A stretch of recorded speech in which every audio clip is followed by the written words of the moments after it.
Hey there, it's Sharon Horne-Ellstrom here. What are the top 3 ways to drop your phone when you're doing a Facebook Live?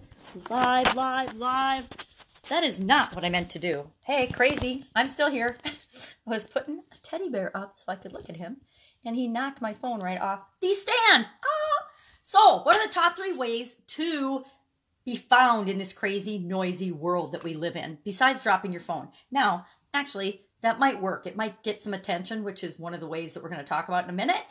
But how do we get attention? How do we be found? The world is so noisy. Now, there's 3 ways that you can go about running your business. You can chase after customers and run after them, do advertising, and just, try to buy them, find them wherever you can, and pay to find them. Or you can attract them. Again, you might pay and use advertising to do this, but you can attract customers and get them coming to you, which I will contend is always the best way to run our businesses and supersize our businesses. Or you can do nothing and you can see what happens. You can see how that works out for you and how long your business lasts if you do nothing. But somehow in this noisy, crazy, mixed up world we live in, you have to be found and you have to be noticed. You have to be seen and heard. What are the 3 best ways to go about doing that? I like to think that short of donning your pajamas or, a cleavage revealing top, which is challenging for you guys and for many of us women, what are the things that you can do, because we got to do things to guarantee that you're going to get the attention and find the customers and find the people that you want to do business with? Well, there's a how, and then there's a couple of what you do with that hows. I contend that how you do it is by publishing. You have to get your voice and your message and the word out about what you can do for people, and particularly get it in front of the people that you can best serve, that you want to do business with, that you want to be your customers. So many different ways to do that based on who you are and what you like doing. If you like to write, do a blog or post on social media platforms. If you like to talk, do a podcast.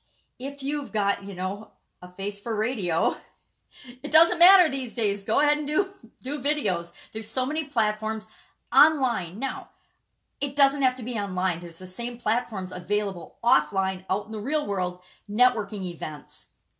Get visible, get out there, be seen and heard, be known.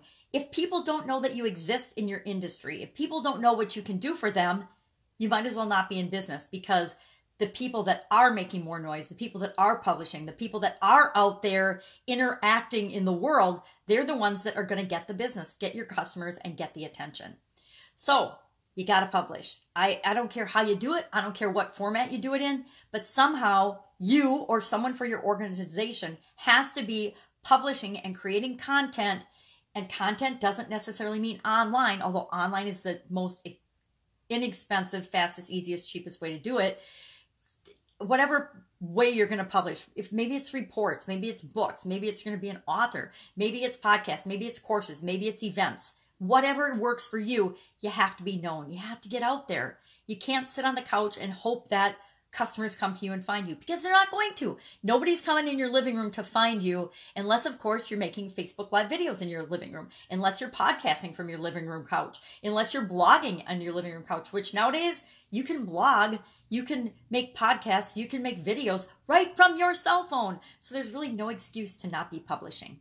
Now, what do you publish? What is it important? What are I'm going to say 2 best ways, because these are going to be the other 2 of the top 3 ways to be seen and found and heard in this crazy, noisy world, are number 1, to ask a question.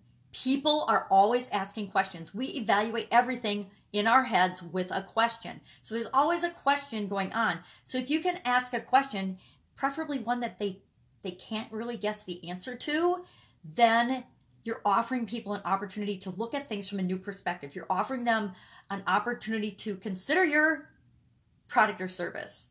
And so asking questions is a really powerful way to get people's attention, to let them ask in their head, oh, yeah, I'm thinking that too. What is the best way to get people's attention? I'm struggling with getting people's attention. Maybe I should pay attention to this. And the other way, the 3rd thing, is generate curiosity. You have to generate curiosity in people's mind, because and the funnier, the more outrageous, something that people stop in their tracks to see. That's why puppies and kittens are so popular on social media. Cute things are really popular on social media. Things that have nothing to do with what you're doing, but then you come back and tie in and make a connection to are really, really powerful as well. Both online and offline. All of the things that work online nowadays are the same things that worked 50 years ago in newspapers, in radio, then on television, and now on cable television.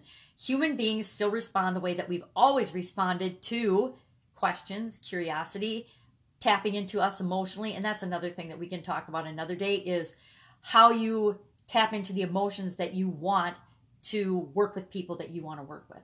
So that's it. Those are the top 2 things. But what are you going to do today? What are you going to do with this information? How can you share stories and publish, ask a question, or generate curiosity? Better yet, all of the above in everything that you do. That's it. Make it a fantastic day, and I'll, of course, be with you tomorrow.